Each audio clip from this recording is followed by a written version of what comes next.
लाडकी इंदुताई, माझं ऐक ना.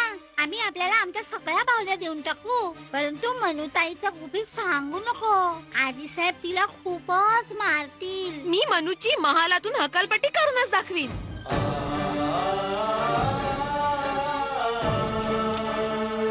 मी तर बस इथून चाललो होतो, कोणीतरी आम्हाला लटकावलं. मुख्य रस्ता सोडून श्रीमंत सरकारांच्या महालाच्या मागील दारी असं कुठलं महत्वाचं काम निघालं होतं ज्यासाठी तू इथे आला होतास?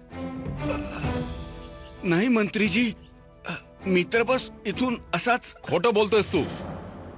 तू नक्की श्रीमंत सरकारांच्या विरुद्ध एकतर काही कारस्थान रचतोयस, नाहीतर एखादं जाळं विणतोयस. मंत्रीजी, माझ्यावर विश्वास ठेवा. सैनिकांनो, घेऊन चला याला. मंत्रीजी,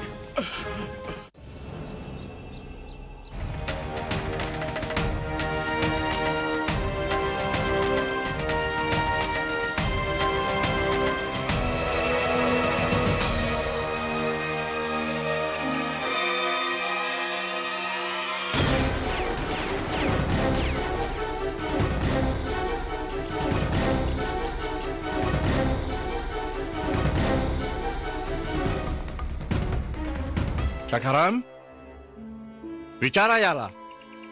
अख्खी रात्र आमच्या महालाच्या माग काय करत होता हा? हो श्रीमंत सरकार. द्रुपद, उत्तर दे. महाराज, मी तर मी काय करतोयस? महालाच्या मागे काय करायला गेला होतास तू? पहारा देत होतो. पाहिलत मोरलेन साहेब? नाही सरकार, मी हे काय मी चालवलंयस? चुप. सैनिकांनो, घेऊन जा याला.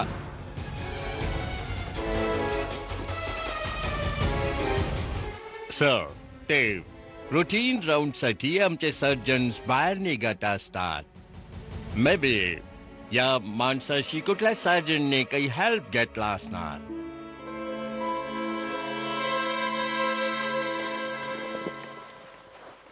सगळं काही समजल्यानंतर your majesty, it's a small misunderstanding, but तरी पण मी अपोलोजाइज करतो.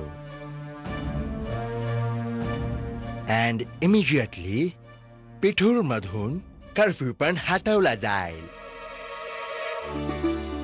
धन्यवाद मोरलेन साहेब, धन्यवाद. इंदुताई, माझं ऐक ना. नाही, मी फक्त आजी साहेबांना नव्हे, अण्णा साहेबांना पण सांगणार आहे. सगळ्यांना सांगणार आहे. मोरोपंत, तुम्ही हा अतिशय शुभ समाचार घेऊन आला तो. अण्णासाहेब, ती मनू. बघा, आपली इंदू पण आली. ये माझ्या बाळा, तुझा विवाह काशीच्या राजकुमाराशी ठरला आहे. आणि ठाऊक आहे, हे सगळं कुणामुळे शक्य झालं आहे? आपल्या मनूच्या मुळे.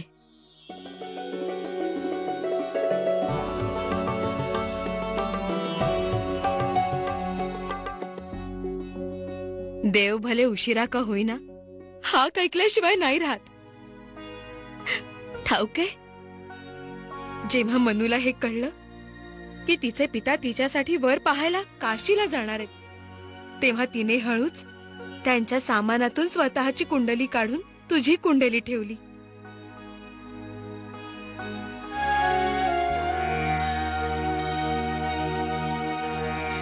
मनूने आमच्या इंदूसाठी जे केलंय. वहिनी साहेब, आमच्या छकुलीने आजपर्यंत जे काही केलंय ते दुसऱ्यांसाठीच केलंय. श्रीमंत सरकार, पिता असून देखील मला हे अजूनही कळलेलं नाही की ही भविष्यामध्ये काय करेल, कसा असेल हिचा वर. तुम्ही हिची चिंता माझ्यावर सोडा. इथे ये छकुली.